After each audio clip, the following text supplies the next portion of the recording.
Welcome to another episode of the Impossible Life Podcast. I'm your co-host, Nick Surface, and I'm looking across at a man who was once fired from his job as Taylor Lautner's stunt double because he was too violent of a werewolf and made the vampires cry. That's right, friends, the former Navy SEAL, Garrett Unkelbach, a man who is Team Jacob all the way. What? So this one goes out to Mitch, who is in Mighty Men at church, and Mitchell actually came up to me and showed me some old pictures and actually did a side-by-side cutout of you and Taylor Lautner. And I don't know how old you were when he was pulling pictures, but you looked like you were probably 17. And it was just when you were getting into weightlifting. And so he put the side-by-sides, and it inspired that wonderful intro. You're welcome. I could make some, I don't know, not very nice comments. I'll just keep them to myself. About what? About Team Jacob or what? We'll just move on past that one. Wow. I will say though, Dude. I'll put this out there.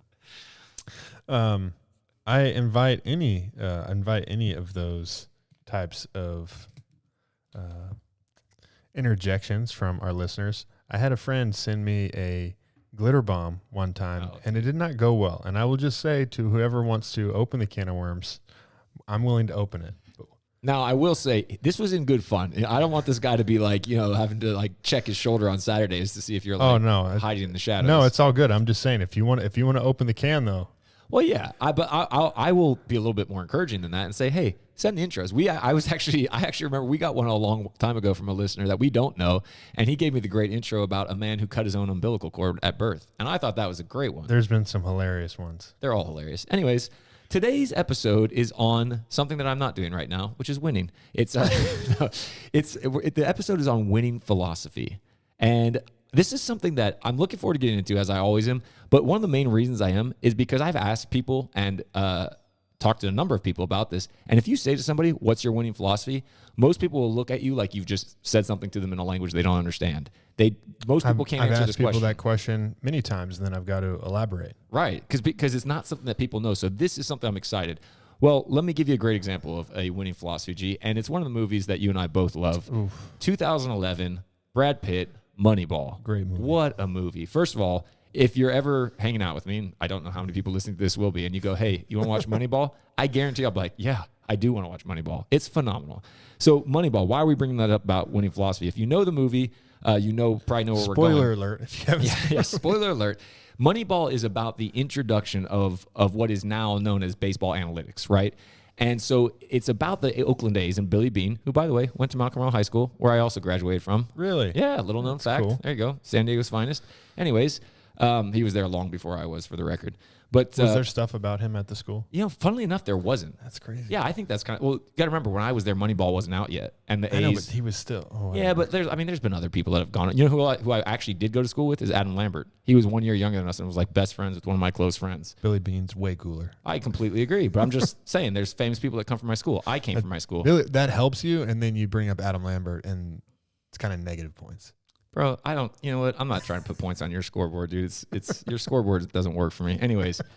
So in Moneyball, the great thing that's happening is it's about behind the scenes where he's the GM of the team. And so they finish their season, they lose, and they're going to lose some of their best players to the Yankees. So Jason Giambi, I think, is one of the key players in this, that he goes on a big money contract to the Yankees. And he sat around in the room with his scouts, and they're all talking about hey, how are we going to compete? How are we going to compete with the Yankees? And they're looking at all the players they have, and they're saying the same things hey, he doesn't have a pretty girlfriend. All these great one-liners that really mean nothing, but are just scouts talking about what has always been and how they pick players. And that whole movie is about Billy Beane getting with, I can't remember who Jonah Hill's character, what his name is in the movie. Yeah, I don't remember. But he brings in a young upstart who's I think he's from Stanford or Yale, and he's smart. He's wicked smart, kid. And he brings in a completely different philosophy of saying everybody's looking at the wrong thing. Everyone's trying to sign these big money players that they're looking at home runs. They're looking at all the same stuff. And he comes in and says, what really matters is actually getting on base. So we need to find the guys that have high walks, the guys that can take a pitch, the guys that can. I love that scene in the movie after that too, when they go look at all these players that he's selected. Yes, and they make them look so bad. Yeah, exactly. But the whole point is so why are you telling us this? Well, the A's knew that they weren't going to be able to compete with the Yankees on money. Would they have like a fifth of their budget? Oh yeah, I mean it's stupid. Like it's not even close. Parity is not a thing in the major leagues. But they did know what we do have is that we can go outside the box. And it wasn't like they were going to have a George Steinbrenner calling down their phone, who George Steinbrenner, if you're not a baseball fan, that was the owner of the Yankees at the time. And he expected them to win. So, like, a guy that was the GM of the Yankees wasn't going to take a flyer on this crazy philosophy of like, hey, maybe we can unearth some hidden gems if we do this, because he was going to have to answer to Steinbrenner. He was if it didn't work. willing to pay to win. Exactly. Yeah, because, I mean, they've got the money, so why wouldn't you? That's their strength. They're the Yankees, and they've got a lot of money. And so the A's said, well, we don't have that much money, right, but we want to win. Yes. How do we win? How do we win? So they came up with this completely different philosophy. The crazy thing is, just to fast forward through that, is they accomplished a huge amount. The team way overperforms. They set a record for the most wins in a row that season. Now, the A's and other Moneyball teams like the Tampa Bay Rays have never won a championship. But if you follow baseball, the Tampa Bay Rays are consistently good every year, and they'll lose their best players, and they always come back. So they basically changed the entire game of baseball, because now every team does that. Really good players get selected by those guys, and then they get bought by. Yeah, when you come up from, you have a 6-year service agreement that you have to stay with that team that they have. They basically, I don't want to say they own you, but that essentially they do. And if they don't think you're going to sign an extension, they'll usually trade you in like your 4th or 5th year if it's been clear that you're overvalued for what they're willing to pay you. Then you'll get traded. Like Juan Soto went to the Padres recently. But this is not a baseball podcast. But if it was, that'd be pretty cool. Anyways, but the point of the story is they looked at what the Yankees had, realized they couldn't compete, and they looked at themselves and said, what can we do that they can't to win? They found a way. We want to help everyone understand what their winning philosophy is. Yes. And we're going to go into that and really how to develop yours. But I love that story so much because sometimes people's winning philosophy is off because they're after something that's really the wrong thing for them. Yeah. But in Major League Baseball, everyone is there to win the same championship. And the Oakland A's performed so well with just an extremely different approach. They used what they had. They had a different strategy, and they won a lot. Yeah. So we want to help people understand what is a winning philosophy for you. Maybe you're not the Yankees. Maybe you don't have all the money. If you want to be, an Olympic high jumper and you're not 6'6", maybe you should find a different Olympic sport. Right. There are some things that are uncontrollables against you, but you also have so much opportunity to use what you have, to use a different way of thinking, to find a different approach, and be successful in the way that's made for you to win. Yeah. And Garrett said something when we were preparing, like he often does, and he talked about like everybody's made to win, but you may be playing the wrong game, right? And that's something to think about, because if you don't know what your winning philosophy is, you could just end up going down whatever game happened to present itself and you're not ready to win. A great example of that, for all of you friends out there who like a little bit of entertainment, is if you just go on YouTube and type in worst first pitches ever, sticking with baseball, you will see what happens when you take very high level athletes, celebrities, singers, and you put them on the mound, which is 60 feet. There's some bad ones. Yeah, what were some of the ones you saw? Oh, it was amazing. 60 feet, 6 inches. First of all, I have to pay homage to one of the greatest first pitches ever, and I don't know who threw it, but it's one of my favorite videos to watch. The person throws the first pitch, misses everything, and ends up hitting a cameraman who is looking through his lens and can't see it coming right in the old hee-hoo, and it makes me laugh every time. So that's worth Googling. Awesome. But this one, some of the ones that I saw, honestly, Michael Jordan, who played baseball in the minor leagues. What?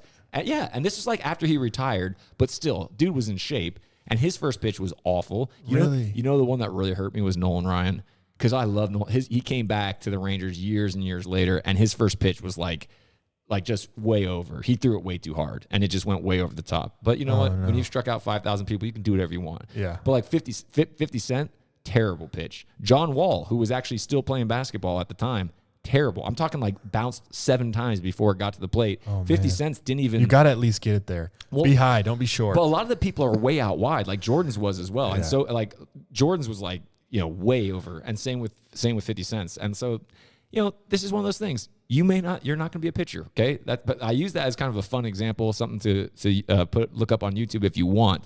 But that's just kind of a fun example of you may be playing the wrong game. So, G, here's the thing. The word philosophy, and we talked about winning philosophy. I think, is this your term? Did you make this up, winning philosophy? I don't know. I mean, cool story. Anyways. I don't think so. Right. But I don't remember specifically learning that from somebody. Yeah, I've not heard it before. That's why I say that. Like, there's some things that come out, I'm like, I think this might be a Garrett original.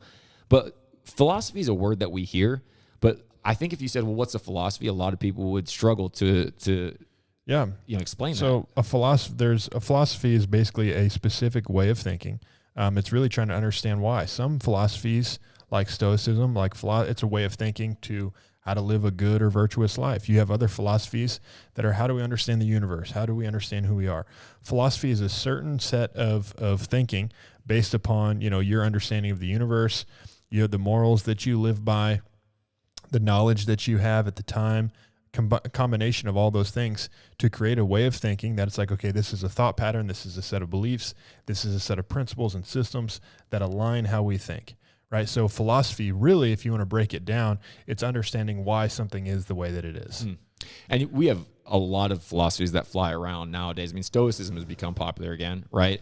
There's people who have, like, critical race theory would fall under the term of a philosophy. Yeah, it's a critical, where Stoicism is about how to live a life. Critical theory is not so much about how to live a life, but it talks about what it believes is wrong, right, and how to fix that. Right. I'm not saying I agree with that, but that's what that philosophy is about. So philosophies are about why things are the way that they are. Right. And I just want to give a few examples because people might be like, well, that's great for Plato and Aristotle, but it doesn't apply today. It 100% applies. Everyone has a philosophy. Yes. Everyone has a philosophy for why you live your life the way that you live, how you think people are. Like, you drive down the road and you think people are a certain way. That's a philosophy that you have. Yeah. You think that you're not lucky. That's a philosophy that you have. We all have a set of beliefs, a set of rules, a set of systems and understandings, knowledge that we have that makes us think a certain way. So we all have philosophy.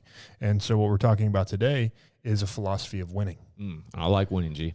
So a lot, just to give an example of that really quick before we go on. When I ask people this question, this is a question I asked in coaching sessions sometimes, what's your winning philosophy?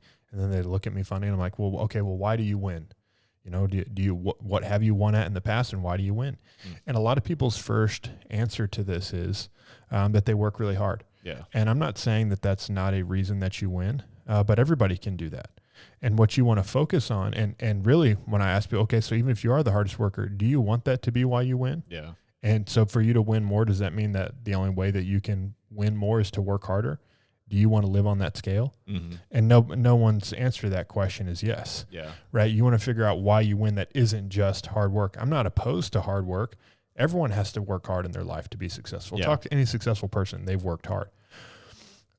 Sometimes, though, I ask people this question, why do you win? And they can give me a very specific answer. And it just is just anecdotal for me, but it just so happens everyone that's given me a really detailed answer to that question has been very successful in their life. They know why they win. If you are an investor, if you're in venture capital, if you are an investor in any area, you have an investment thesis. Hey, these are the companies that we select to win. This is where we put our money.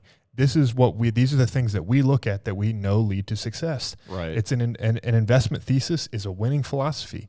Here's what we know will work. Right. Right. And so you need to know it's not the same for everybody. Right. Because some investment theses or philosophies, like they work for a very specific scenario, but they don't work for everybody. If you don't fit into this box, you're not a good fit for us as an investor. And the same way for us as people, like you have certain things about you that are unique to you that allow you to win in a certain way that other people can't win. Yeah. And what we see so often in life is, someone will try to follow someone else's winning pattern. Yes. But they're not that person. Right. They didn't have what they had. They don't share certain genetic qualities or certain thinking qualities or certain demographic qualities, all these different things. And they're trying to win a game that they're not supposed to win at. Yeah. Something that I think is a good practical example of this. So I shared this many times before that I'm a marketing consultant, as people, hopefully if they listen to this podcast, they know. And so I've been a consultant now for 7 years. And I remember when I first started out, like I can do a wide range of things, right? I can do a wide range of things. And so when I first had people coming to me, you want to take any job you can get. So somebody would refer a client to me and they're like, hey, can you do this? And I'm like, yeah, I can do that for you. And so I would start doing these things. And what happened? A lot of frustration, right? Because I didn't know how to identify. I didn't know what my winning philosophy was in my professional life. And so I would just say yes to Your things. winning philosophy was work hard. Work hard and figure it out. Yeah, that was truthfully what it was. Now, that did actually work in some respects. But now if somebody comes to me, because I'm much further along now. You develop your winning philosophy over time. You don't. Yes. It's not like it shows up in the mail when you turn 18. Yeah, wouldn't that be great if it did? That'd be amazing. But yeah, I'm using that because I think that's a practical example. Now, if someone comes to me, because there's a lot of different things. Someone come to me and say, hey, we're business to business. You know what clients, like, hey, if you have these criteria, I can take you to the next 100%. level. But if you don't, I'm not the one for you. You should call this guy. That's exactly right. That's exactly what it is, G. And I think that's a practical example because hopefully other people can, maybe you're not a consultant, but you will be able to relate to that in one area of your life where you're like, oh yeah, I know that I'm really, really good when this, and this are in place. That's a winning philosophy. And so just to take it back to the Moneyball analogy for a second, and then we'll go on. But a lot of, you can be trying to do the same thing that other people are trying to do. Oakland A's trying to win baseball games. Yep. New York Yankees trying to win baseball games, but they had a very different approach. And I think about, if you just want to talk about traditionally in life, a lot of people, for them, that's make money, right? If they think the game that, baseball, you win games. Life, you make money. That's the way, if you want to make it simple for a lot of people, that's what they're trying to do. And success is far, far, far more than just making money. But money is that equalizer. It's a game that we all play. Yep, that's right? true. But you can make money in a very different way. You don't have to you can do what the Oakland A's had and do analytics. You can have a different approach and be very successful that way and make a lot of money that way. Or you can try a more traditional approach. The point is, we want to get down to that for everyone, how to develop a winning philosophy, how to know what yours is, so that whether you're the Yankees or the A's, that you're not trying to play the wrong game with the wrong strategy. Now, here's something, G, that we're kind of assuming for all our listeners. This is a big assumption. And I think if you're listening to this, this is true for you. I'm going to go ahead and say that. I could be wrong in a small handful of cases, but you have to have a prerequisite belief that you were made to win. We had Pastor Keith on here last week talking about being made to be great. That was such a good episode. Amazing. Worth listening multiple times. Agreed. I'm definitely going to do that. But I mean, he was talking about how he was made to be great and how he always wanted to be the greatest he could be. He had a belief that that's what God made him to do. And you see how he's pursued that and the fruit that's in his life. I look at it like this. When you play video games, you know that the game is there to be beat, and it's designed for you to go through, beat the boss, whatever game that you're playing, and get to the end and win the game. And so because you have that assumption, you operate in a certain way. And if you don't have that assumption that you're made to win, then, hey, this is my lot in life, and why even try, right? I'm just going to accept what comes my way. And it really will shipwreck your whole... Yeah, well, it's hard to have a winning philosophy if you don't think that you're supposed to win. Right. You have to have this presupposition that I'm supposed to win, and so that if you're not winning, it's only because you're doing something wrong. Right. Not that the universe or not that God is saying, I'm going to do what you can never win. Doesn't matter if you do the right things. Right. I've said this before. I say it to myself all the time, especially if I ever have a tough moment. All the encouragement I need in the world, is to remember that this is a universe based upon principle. Yes. And if I sow seed in the right time, in the right season, and do the right things, that seed will grow. Yeah. Right. So if my seed is not growing into a plant, I'm like, man, what am I doing wrong? Yeah. Not like screaming at the sky, right? Like, God, why are you not helping me? Yeah. Why are you punishing me? Yeah, exactly. Right. And we can be that way sometimes. So when you understand this is what it takes to make a seed grow, then you learn how to play your game correctly. Yeah. And that's, by the way, when you mentioned hard work, which is most people's answer, the answer I've heard most commonly is I'll outwork anybody. I'm like, well, A, that's not true. But B, hard work's a principle. Like you said, it's going to guide success. The harder question to answer is to find someone who's really successful that doesn't work hard. Right? Absolutely. Because it guides the outcome. I went through this myself in some of my own journey of going through SEAL training, which was the first win in my life, first major success in my life. And, going into SEAL training, I knew there were unique things about me. I knew I was strong, knew I was tough, all those things. But then I also got there and realized, man, there's some people who are here who are very strong. There's some people here who are very tough. A lot of people think, tell me they think I'm tough. I'm like, I'm not in the top 10 of the toughest people I've ever met. Right. I met some incredibly tough people. Like, that was their gift. They were very tough. Yeah. And I realized it's not me. Like, I'm tough, but I'm not like some of these other people. And so what that taught, being in a place where it's like, I can imagine like being what it feels like for professional athletes. Yes. Like, man, I'm the fastest person I've ever met. And then you go meet 10 people that are faster than you. Yeah. And you're like, wow, this is tough. It causes you to figure out who you really are. Yep. And being in that scenario, I realized like, okay, I may not be the toughest person, but I also have some things that other people here don't have. Right. Like, so I started to realize some of my own strengths, and I also, on the inside, knew that I was supposed to make it through training. Yeah. Like, I know that I'm going to make it through this program. I know that like my purpose is attached to this, and this is a part of who I am. And so for me, it wasn't like, man, am I going to be good enough? It's like, well, if I'm not going to make it through this program because I'm the toughest person, why is it that I'm going to make it through this program? Yeah. And that helped me understand myself more and see the things that I have that are great strengths, right? My ability to think, my ability to solve problems, some of the other strengths that I have that aren't just about being tough. And so I bring that up to say, if you'll have this presupposition, this is what will help you develop your winning philosophy. Right. If I had gotten to SEAL training and said like, I'm not as tough as these guys, I'll never make it here, I would have never developed what my strengths really are. It was only by being put in this position where it's like, man, my strengths aren't what they thought they were, that I found what my strengths really are. Yeah. Right. So this presupposition of knowing that you were born to win is what will help you develop your winning philosophy. I love that, man. And in the SEAL example, I mean, when we were talking about beforehand, you said that you knew one of your strengths was that you stay in the game. Like you don't quit. One of your weaknesses is that you're not a distance runner. And obviously you do a lot of running. For sure. So we talked about, I mean, if you had that level of awareness and you developed and understood more of your strengths for your winning philosophy later, like you said, as you went on, but you knew that a losing philosophy straight away would be to try to keep up with the fastest runner. That Absolutely. was just never going to happen. Well, one of my winning philosophy was find a better plan. Right. Like what are the things I can't change the distance of the run. Right. I'm not going to cheat, but what can I do? And one of the things they had taken away from me, which made it really hard, was my watch. Like you're not allowed to have a watch in training. You just have to go. And you don't like when you don't know until you cross the finish line and they're calling out time, whether you made it or not. And so one of the things that I could do, right, I can't change the distance. I'm not going to cheat. I found somebody who could pace me. Right. I had a guy who was my swim buddy who I was a good swimmer. He was not a good swimmer. I would help him on the swim and then he would help me on the run. The run, it was easy for him. Right. He could have been the worst day of his life and he could pass a 4 mile by minutes. And so he would run with me for 3.5 miles. Huh. Right. He would pace me for like right on pace. And then the last 800 meters, he would run ahead. But he would get me there to that last 800 meters. He's like, just keep this pace and you'll be on time. Yeah. Side note for those of you that probably Garrett throws it as one line. I've swam with you. Dude, you're a ridiculous swimmer. Like I thought I was a fairly strong swimmer until we swam together. And I was like, I'm like very average. Every SEAL's a good swimmer, but I mean, I'm barely above average as a swimmer. There was a guy in my class, McDonald. I still remember him. This dude he was so fit, one of the fastest runners, and was a swimmer for Arizona State. Oh, wow. And dude was just like freaking tough. He was one of the top guys in our class. Like you'll always meet somebody who's bigger, stronger, faster than you. Did he make it? Oh yeah. I'm pretty sure he's still active. Oh, that's cool.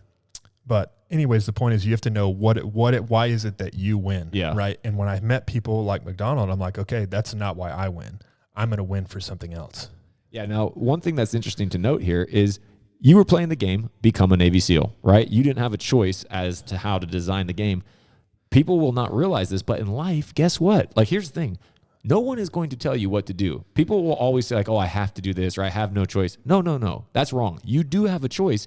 You get to make the game. So if you're not winning, perhaps you've gotten sucked into a game that you never meant to play. I think one of the most fun things about life and about being a business owner and entrepreneur is where you are in this landscape where there's rules, but they're very few. Yeah. Like you have moral rules, right? But other than that, you can do whatever.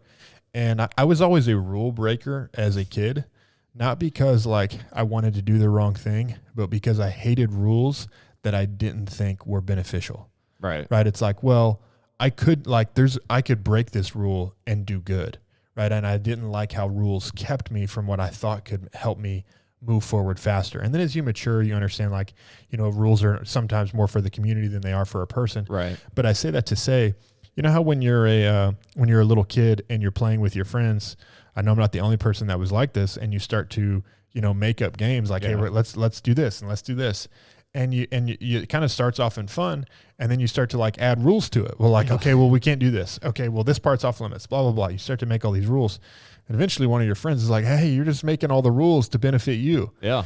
And whether, that's true, right? But and when you're playing as a kid, you're just trying to have fun. But I bring that analogy up and that story up because that's what life is. Yeah. Right. You get to pick a game, right? Because there's 2 times in my life that I've prayed this prayer: God, why did you make me this way? And both times, like through praying that, like over the next couple of years, it was revealed to me, like I made you this way for a reason. But what you're doing, like you need to, you will find the place and you'll create the place where you get to use those things, right? I felt that way right before I went into SEAL training, and I felt that way as I began my entrepreneurial journey. Like, man, why do I feel like I have these gifts and abilities that I'm not using, right? And so I had to create a place for me to use those things. Before I joined the Navy, I'm like, man, I have so many things about me that are so different, and I don't know what to do with them. And God opened that door for me. He showed me, like, you can go use what I've given you in the SEAL teams. Yeah. When I was starting as an entrepreneur, when I left being an employee, I'm like, man, I have so many skills that I feel like I don't use, right? And what I realized is I get to design a game where I can put like when I was a little kid, I'm going to make the game that I'll win at. I'm not going to play the game that other people play. I'm going to make the one that I'll win at. Yeah, catch that, man. Because I think there's probably a lot of people listening to this that will feel that way in one of two ways. They'll either feel like they have some things that they don't understand why they're not being used, or they'll feel like they don't understand where they fit, or they'll be in a place that is a bad fit for them, and they won't necessarily know where to go, but they'll know that where they're at is not the place. So really hope that people will catch on to that, because when you understand the winning philosophy, you will start to be able to identify a lot better where you can go to win. So, G, let's talk about it, man.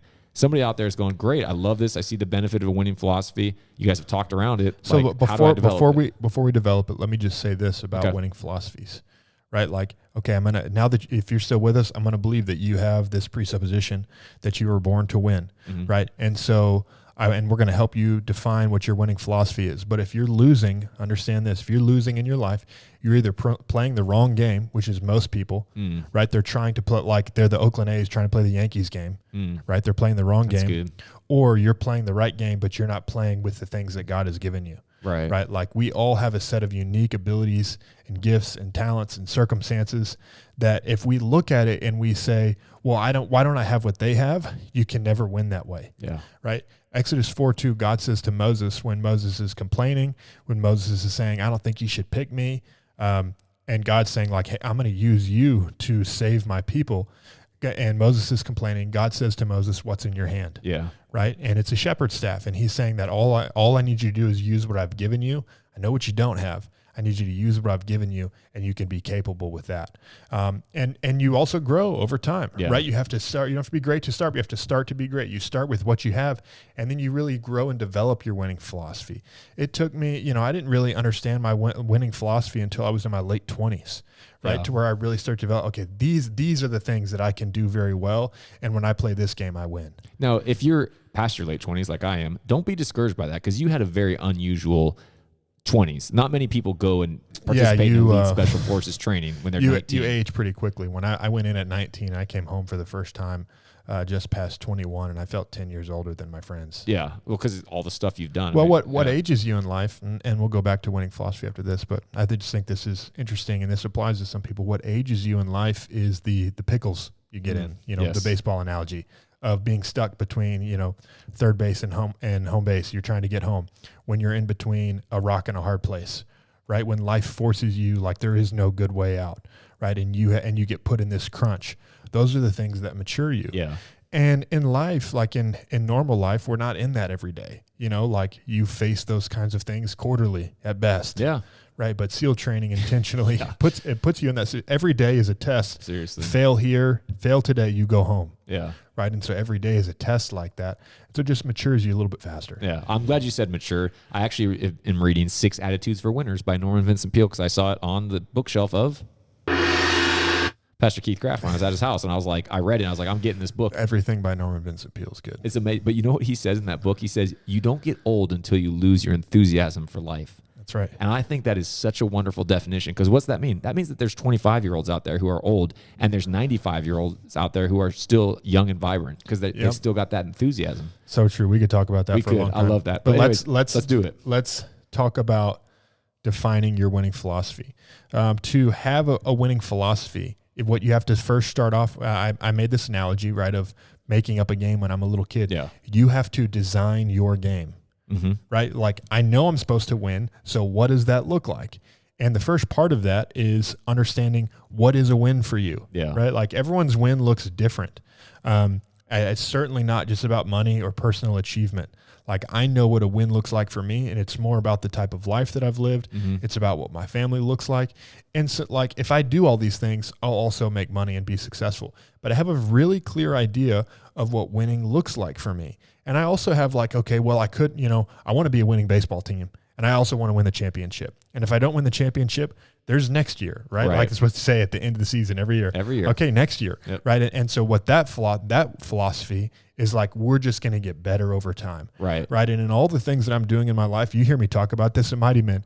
How do we do this better than we did it last year? Yeah. Right? Like one of the people who's a role model for me in life, this is just some of the like getting into the deep really quick of my winning philosophy. One of my role models is Pastor Keith. Yeah. And I've watched him since as far back as I can remember, which, he was in his young 40s, when I'm really paying attention to him.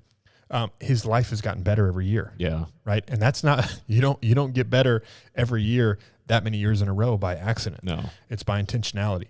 It's by incremental improvement. It's by don't make the same mistakes twice. Right. So these are some things that I can do to continually be successful.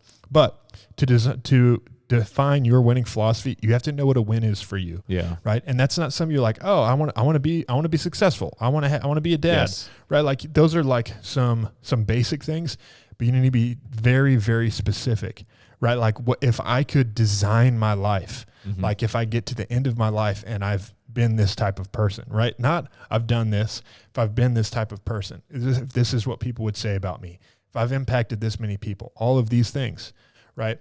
Clearly define your win. And you can put, I'm not saying you shouldn't, but you can put money goals on there. You can put some things like that, but you need to put the intangibles as well. So step one is define your win. Yeah, that's the clarity in there is so powerful, G. People who've never gotten clarity in something don't realize how powerful it is, because most people, if you say, hey, what do you want, or define the win, they'll tell you what they don't want, but they can't tell you what they actually do. And that's where people fall down. Whereas when you really know clearly what you want, you're not those people that get caught in the rat race, that they've just been doing something for so long they don't know how to stop. Like, well, what was your win? I want to have enough money to live on. And then they get that, but because they developed this habit, they just keep going. They have no clarity. They have no wins. So you don't want to be that person. So I would encourage people really think about that one. To a winning philosophy, right, there's three major parts. And so that first one is define your win. I'm just backing up a little bit. Like when you look at philosophy, right, and this is what we're trying to help you develop, is your winning philosophy. There are three major things, and I'm going to nerd out for a little bit on philosophy. There's three major things that make up all philosophies, right? Three things that make up all philosophies. You have morals or ethics, right? That's the first thing, right? Like everyone has an understanding of what that is. You have metaphysics, which is just an understanding of reality, and the worldview on metaphysics is a lot more narrow than it used to be. But if you back thousands of years ago, people had very different understandings of the way that the world worked and things like that. And so that impacts what you think. And then you have epistemology, which is the theory of knowledge, right? All of these things together. And the theory of knowledge is what you know, what you believe about what you don't know. There's a lot that fits into that category. But there's three, those are very, very foundational things that make up your philosophy. And so I'm going to take that and make it very simple and say that for your winning philosophy, there are three things that you have to have. Three things that you have to have. And the first thing, you have to know what a win is for you. Yeah. How can you have a philosophy about winning if you don't know what you want to win, right? That's how you design your game, and that's what your winning philosophy will do. When you have a winning philosophy, you're going to say, this is my game. This is how I play. Like the Oakland A's said, we're going to win baseball games, but we're going to do it a little bit differently than other people did. Right. This is how we design our game. And so step one is know what a win is for you. Good. The second thing you have to do is know what you have, right? Like God said to Moses, what's in your hand? You have to know what your strengths are. However, you don't get told, God is not going to tell you what's in your hand, right? And God's not going to reveal to you necessarily what's in your hand. These are things that more typically reveal themselves to us over time. And so you're going to, with your winning philosophy, right? I didn't know what it was when I was 15. I knew I was like weird for some certain things. I like to do this. I like to do that. I knew at 20, like I had some things that other people didn't have, but it took time. It took me continually like using what I did have, right? Like, remember I said, I thought I was tough and that took me to the SEAL teams. And then I realized, oh, this isn't what my strength is. Right. My strengths are this, right? But I knew even when I'm thinking my strength is toughness, okay, my strength isn't toughness. There's people here way tougher than me, but I know I'm supposed to win. So how is it that I win? Right. And so it was that presupposition that over time revealed to me what my strengths truly were. I wouldn't say that toughness is a weakness for me, but it's not like one of my top three strengths. Yeah. So the strengths that you do have now, what's in your hand, will help guide you to what some of your strengths are. So this is something that you learn over time. And you don't have to know what you're like. Maybe you're 50 years old and you don't know what you're really thinking, like, what is a win for me? What you do have, if you'll take from some of our other episodes, is learn how to look back at your life and your story. Because even if you haven't spent your whole life living this way, you can look back and see what your strengths are. Yeah, and that's a powerful thing to do, to look back and find all the ways that you've won. By the way, we haven't talked about this, but if you are wondering, we did a great episode on strengths.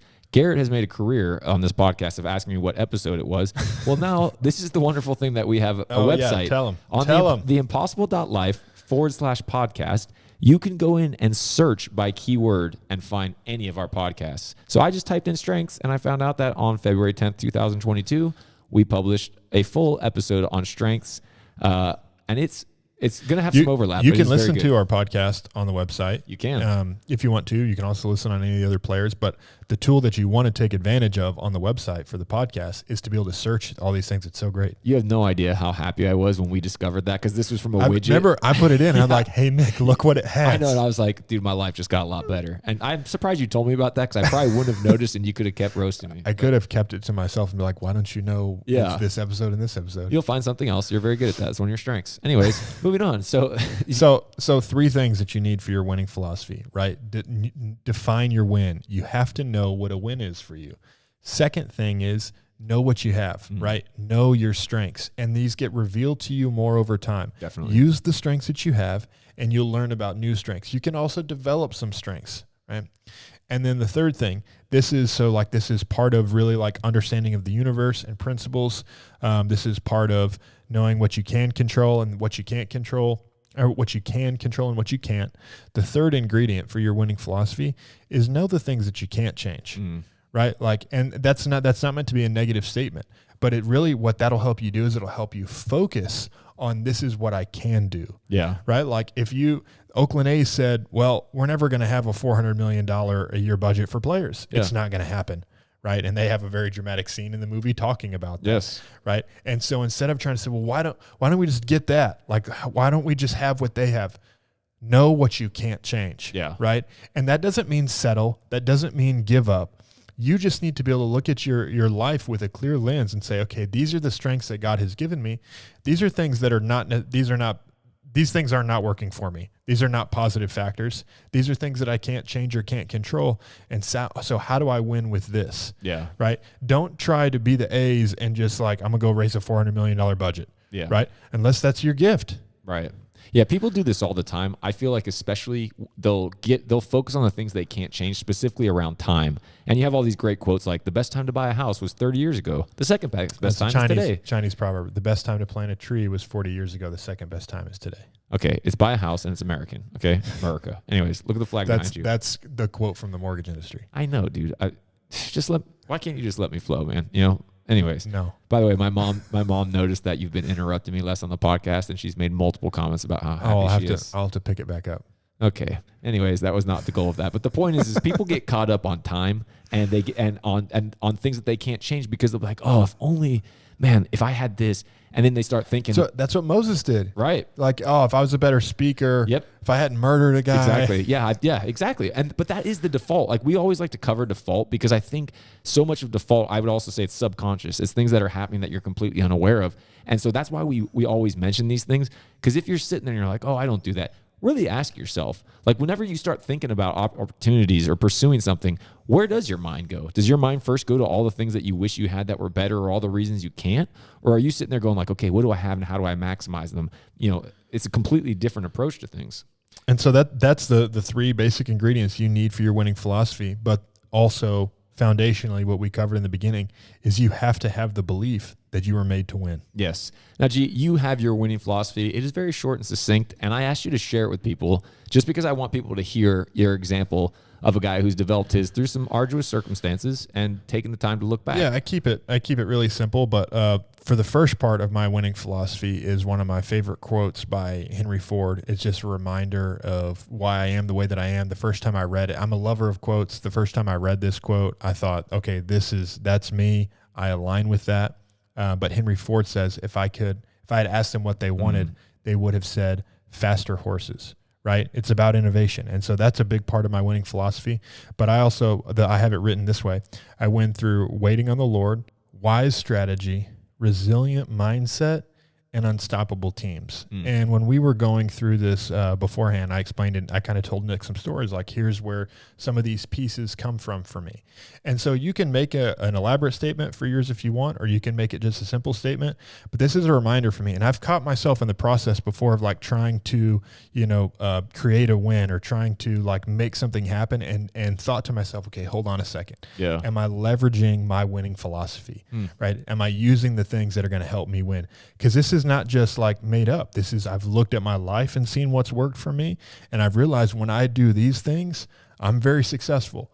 I have a friend who tells me a really great story about one of his coaching clients. And this is a guy who's very, very gifted in a certain area, very great at technology. This is not just, he's anointed in this area. And every time he's tried to step outside of that, like he's very successful investing, he's very successful creating in that realm.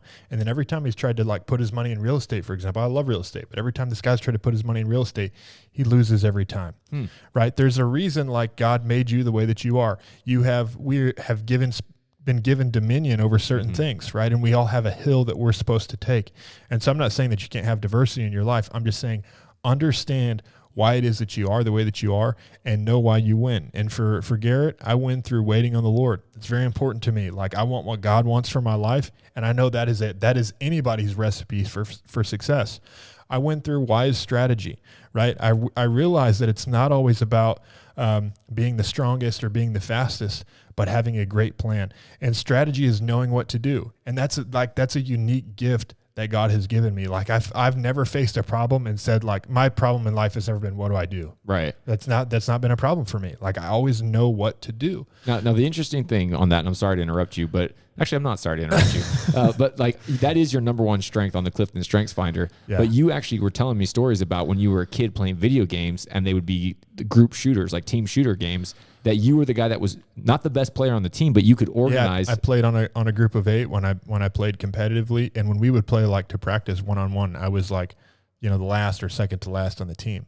But when it came to us playing 8-on-8, they would let me call the shots because I knew I could see the field, I could see the game, and I always had a plan. And even when things would change, I knew immediately what we needed to do. Yeah, and that's something that the problem with strengths is they're so natural. Everybody wants to be the best shooter. Right. Yeah, exactly. They're all trying to imitate the thing that they think they want. Yeah. But your strengths are so natural to you that they're easy to overlook. And you don't realize, like you said, until you go in life and you realize this is easy for me, but actually other people are struggling on this.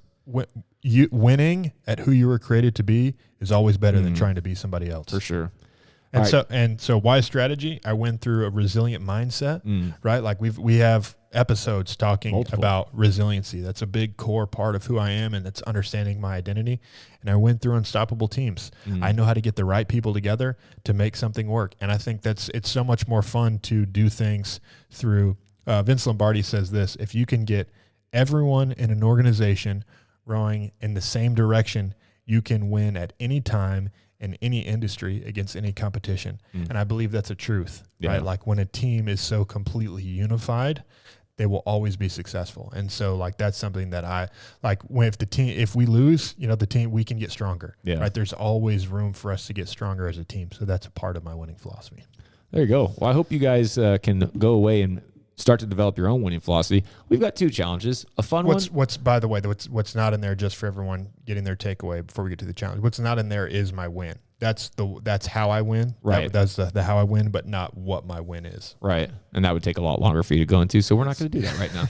So the fun challenge that I'm going to give you is watch Moneyball. It's not even a challenge. Okay. This is the easiest thing we're ever going to ask you to do. Challenge ever. Go watch Moneyball. Go watch Moneyball. It's Invite wonderful. Nick to watch it with you. I mean, depending on where you live, yes, do that. I will also add to that challenge on top of watching Moneyball, that you define what your win is. Yeah. Take your winning philosophy, why you win. If you understand, like, if you'll take this away from this episode, like, okay, now I know what a winning philosophy is and I make this part of my life, you'll be constantly building on yours. You'll become more aware of it. But to start, you have to, like, you could have had a philosophy, you've had a winning philosophy in your life that may not have been working for you. And if you want to shift yours, the first thing you need to do is define what your win is.